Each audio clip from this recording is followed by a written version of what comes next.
d'organisations et d'instituts de la société civile qui travaillent pour la consolidation de la paix et la prévention des conflits au Bénin.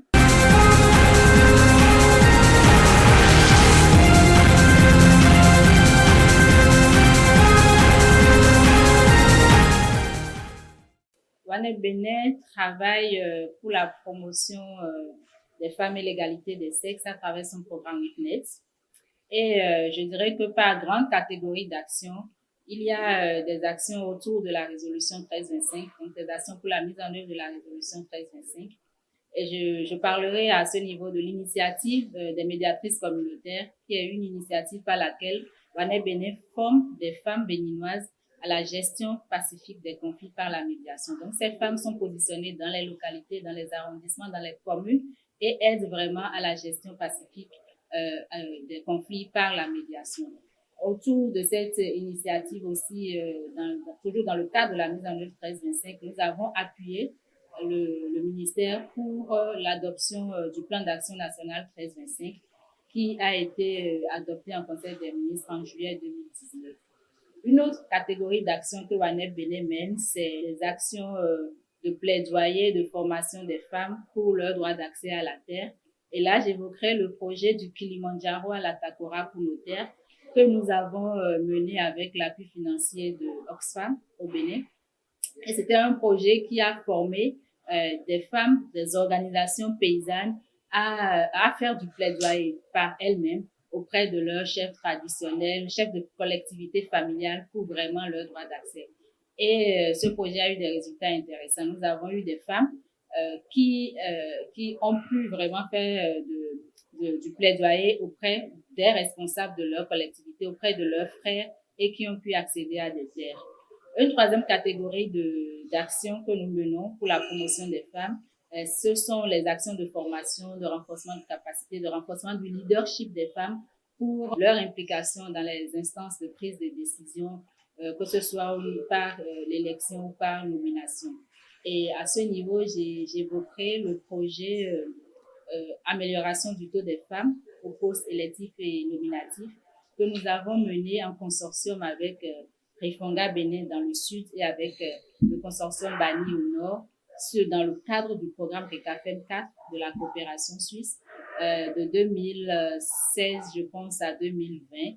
Et ce projet a eu vraiment des résultats fort intéressants. Ça a vraiment éveillé le leadership des femmes.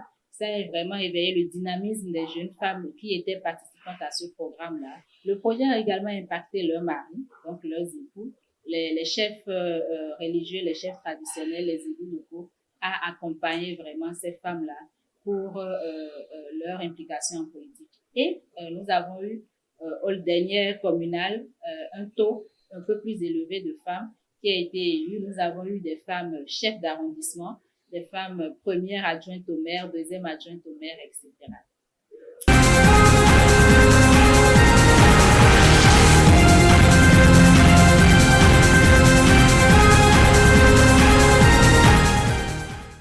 Quand on parle d'égalité des sexes, il faut déjà comprendre qu'on ne parle pas d'une égalité d'identité, mais plutôt d'une égalité dans la jouissance des droits humains, une égalité dans l'accès aux ressources, une égalité dans le bénéfice des avantages et des opportunités que l'État et ses démembrements offrent à ses citoyens, hommes et femmes.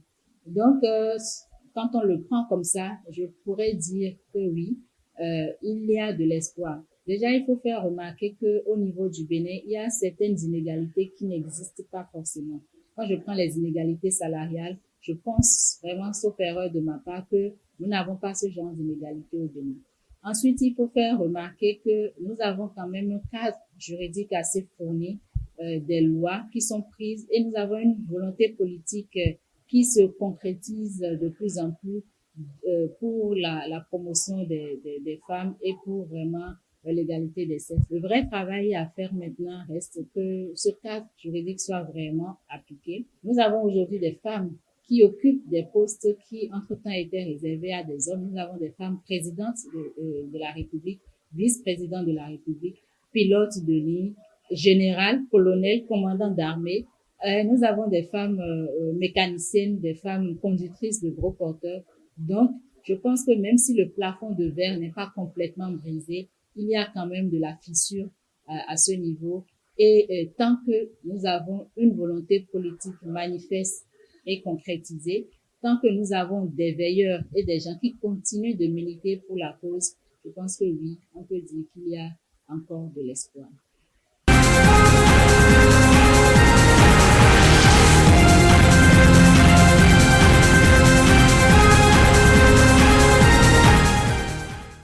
Pour cette journée internationale de la femme 2022, Wanel Bénin exhorte les autorités et toutes les composantes de la société, à quelque niveau qu'il soit, à soutenir le leadership des femmes et à donner aux femmes et aux jeunes filles de notre pays les moyens de faire entendre leur voix et d'être des actrices égales dans la prise de décision en ce qui concerne les changements climatiques, afin que nous puissions atteindre réellement un développement durable, gage de paix véritable.